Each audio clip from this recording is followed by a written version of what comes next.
मित्रांनो, तुमचं स्वागत आहे आमच्या यूट्यूब चॅनलवर, ज्याचं नाव आहे तुषार मोहिरे ऑफिशियल.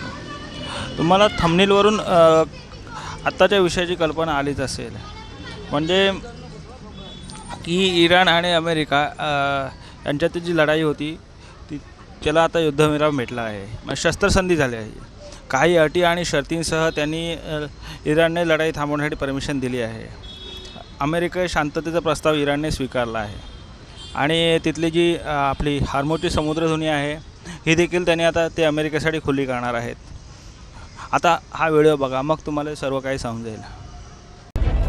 तर शस्त्रसंधीसाठी इराणच्या 10 अटी आहेत. त्या नेमक्या काय आहेत आपण ते पाहूयात. इराणवर अमेरिका हल्ला करणार नाही. हॉर्मुझवर इराणचं नियंत्रण कायम राहणार. इराणला अण्वस्त्र कार्यक्रम सुरू ठेवण्यावर सहमती देण्यात यावी. चौथी अट आहे, इराणवर अमेरिकेनं लावलेले सर्व आर्थिक प्रतिबंध हटवावेत. इराणवर लावलेले इतर सर्व प्रतिबंध हटवावेत. संयुक्त राष्ट्र सुरक्षा परिषदेकडून इराण विरोधातील सर्व प्रस्ताव हे रद्द करावेत. IAEA बोर्ड ऑफ गव्हर्नर्सचे सर्व प्रस्ताव देखील रद्द करावेत. इराणला युद्धात झालेल्या नुकसानीची भरपाई करावी. पश्चिम आशियामधून अमेरिकेचे सैन्य तळ हटवावे. डोनाल्ड ट्रम्प यांनी शस्त्रसंधीची घोषणा केल्यानंतर ट्विट केलं. पाकिस्तानचे पंतप्रधान शहबाज शरीफ आणि लष्कर प्रमुख आसिम मुनीर यांच्याशी चर्चा केल्यानंतर हा निर्णय घेण्यात आला. पाकिस्तानने ट्रम्प यांना नियोजित हल्ले पुढे ढकलण्याची विनंती केली होती. ही स्थगिती इराणनं हॉर्मुझची समुद्रधुनी पुन्हा उघडण्याच्या अटीवर आहे. तणाव कमी करण्यासाठी हे एक आवश्यक पाऊल आहे. हा द्विपक्षीय युद्धविराम असेल. याचा अर्थ दोन्ही बाजूंनी या 2 आठवड्यांच्या कालावधीत सैन्य मागे घेणं अपेक्षित आहे. आमची लष्करी उद्दिष्ट आधीच साध्य झालेली आहेत आणि तेहरानसोबतची वाटाघाटी निर्णायक टप्प्याच्या जवळ पोहोचली आहे. आम्ही आमची सर्व लष्करी उद्दिष्ट साध्य केली आहेत, किंबहुना ती ओलांडली देखील आहेत आणि दीर्घकालीन शांततेसाठी एक ठोस कराराच्या दिशेनं लक्षणीय प्रगती करत आहोत, असं ट्विट डोनाल्ड ट्रम्प यांनी केलंय.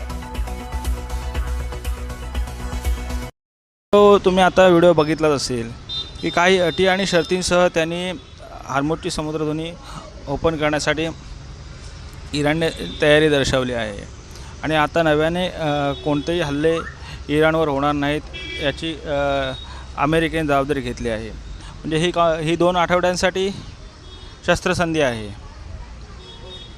त्यानंतर लढाई, मला वाटतं आता लढाई पूर्ण थांबेल. काही म्हणजे ते म्हटलं आहे 1-2 आठवड्यासाठी शस्त्रसंधी आहे, पण आता ती लढाई पूर्ण थांबेल असं वाटतं आहे. नव्याने आता हल्ले होणार नाहीत एकमेकावर.